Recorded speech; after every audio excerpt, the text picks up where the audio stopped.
Hello, welcome to my channel. This is the page that I'm doing today, and I have no idea if this background is going to work, but I'm just going to give it a shot anyways. So to get started, I'm actually going to go in with my lemon drop, and I'm going to cover the entire thing, so I'll do that really quick, and I will be right back.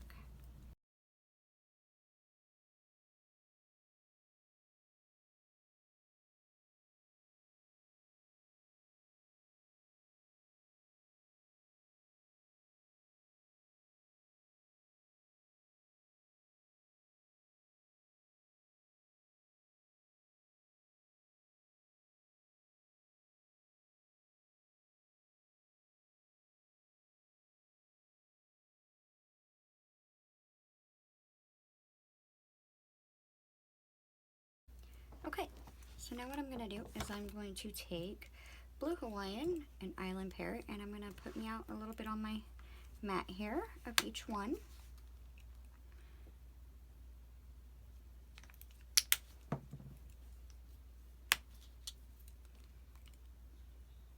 Kind of close to each other. And then I'm just taking this brush by Dina Wakley. It's the 3/4 inch. And I am going to put a little blue over here and a little green on this side.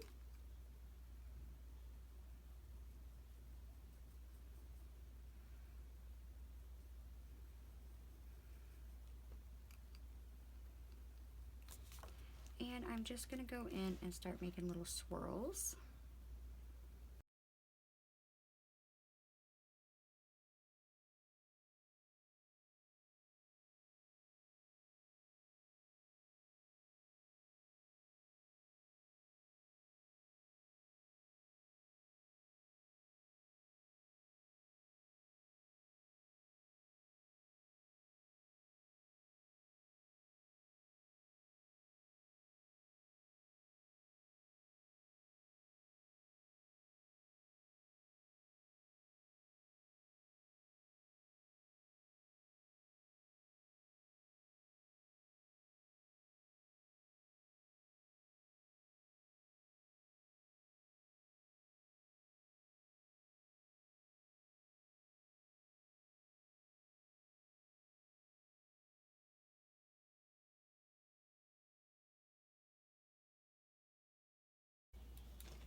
So this looks like a hot mess, but that's okay, because the next thing I'm going to do is I'm going to take my Dylusions Tropic stamps in the small, and I'm actually going to take a baby wipe, and I'm going to try to remove some of that paint on top.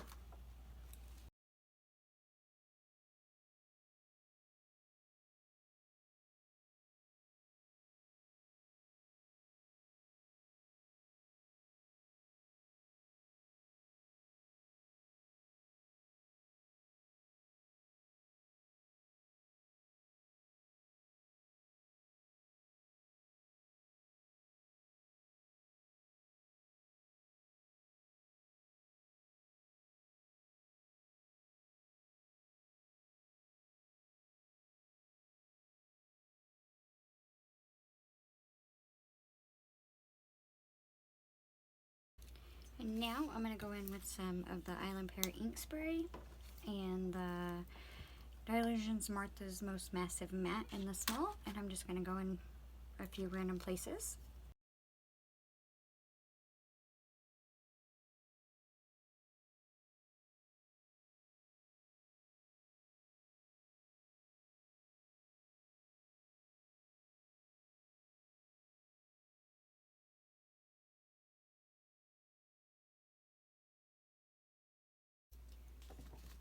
Alright, so now it's just a really hot mess, but that won't matter because I'm covering over most of this. I just wanted a little bit of something in the background.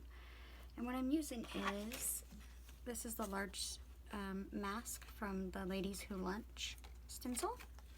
She's going to go over here, and I'm just going to take my black marble, and I'm going to go around her and a little bit over.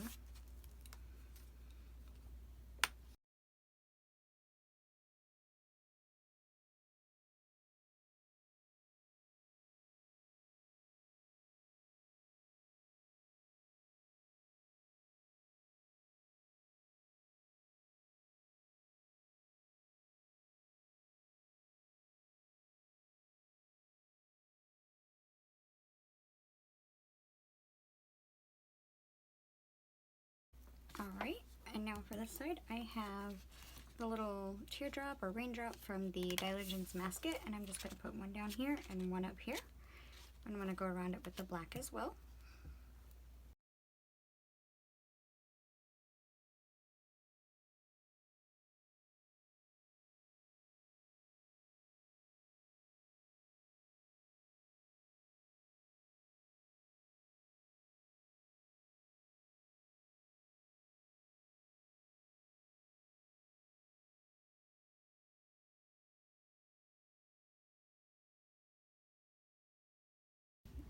Now what I'm going to do is I'm going to take this image from my doodle blooms, and I'm just going to stamp it in a couple different places inside of where the green is.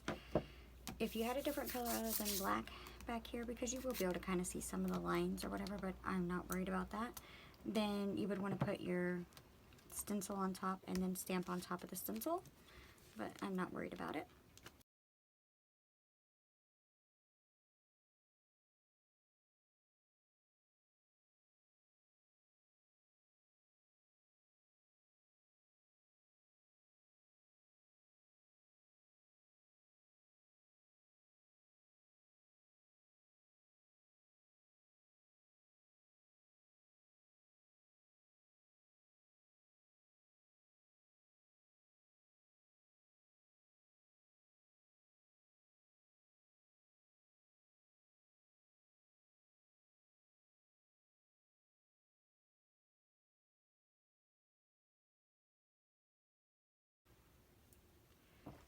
Okay, so now what I'm going to do is I'm going to go in and I'm going to make my lines. I'm going to use the journal block because I want wonky lines.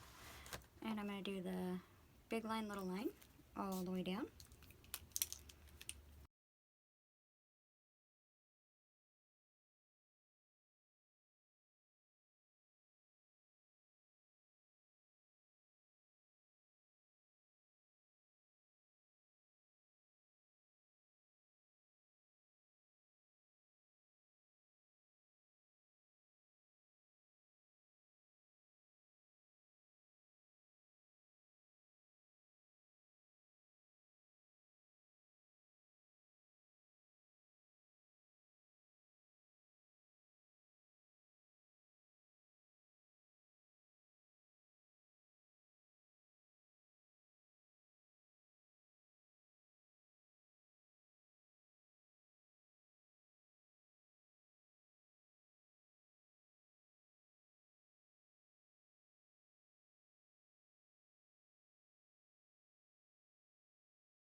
Okay, now go in your skinny lines and do a border. So the benefit to this background technique is you have like 4 different layers.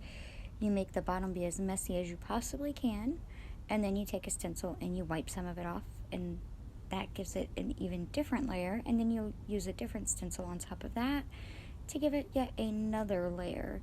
It's extremely hard to replicate, so they're all different, every one of them, no matter if you use the same things or not. But I just did a little swirly line border here, and then here in just a minute I'm going to do just a white solid outline around all 3 images.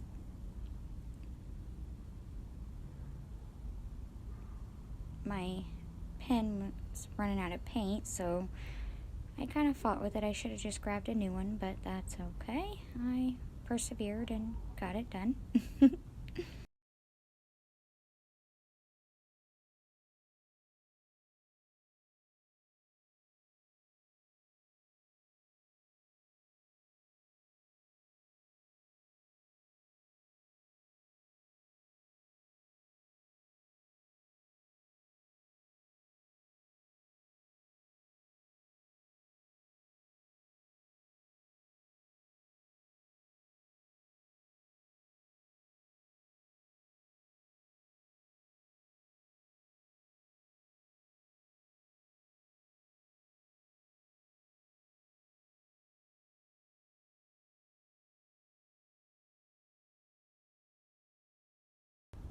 Here I added just a little bumpy border just to give it a little bit more.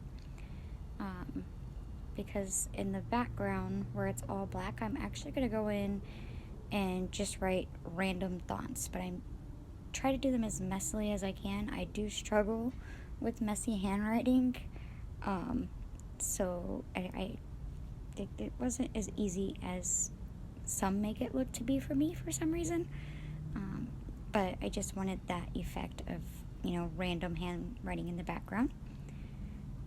However, by putting the little extended border, I'll call it, around each one of my images, it kind of makes them stand out more, especially when the writing is all over the back. I apologize for having to do the voiceover.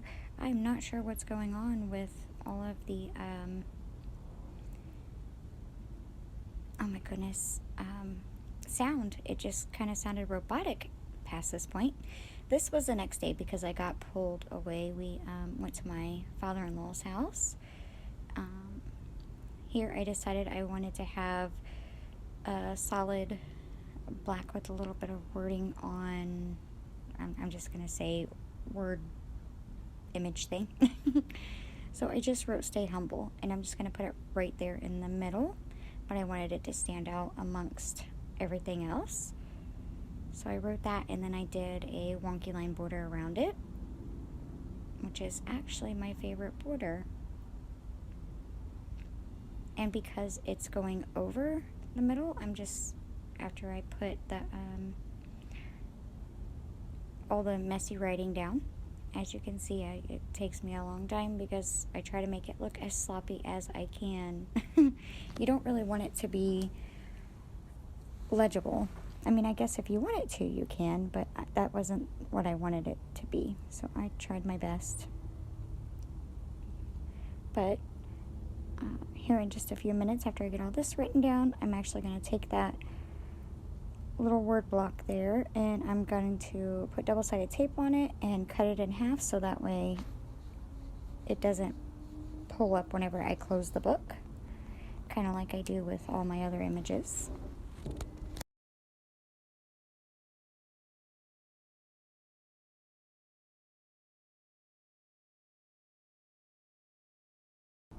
I just wanted to pipe in and say, give this background a try, because really there's no way you can actually mess it up. You make the background under layers as messy as you possibly can and go from there. Like, it's almost therapeutically relaxing because there's no right or wrong way, and it always ends up looking nice.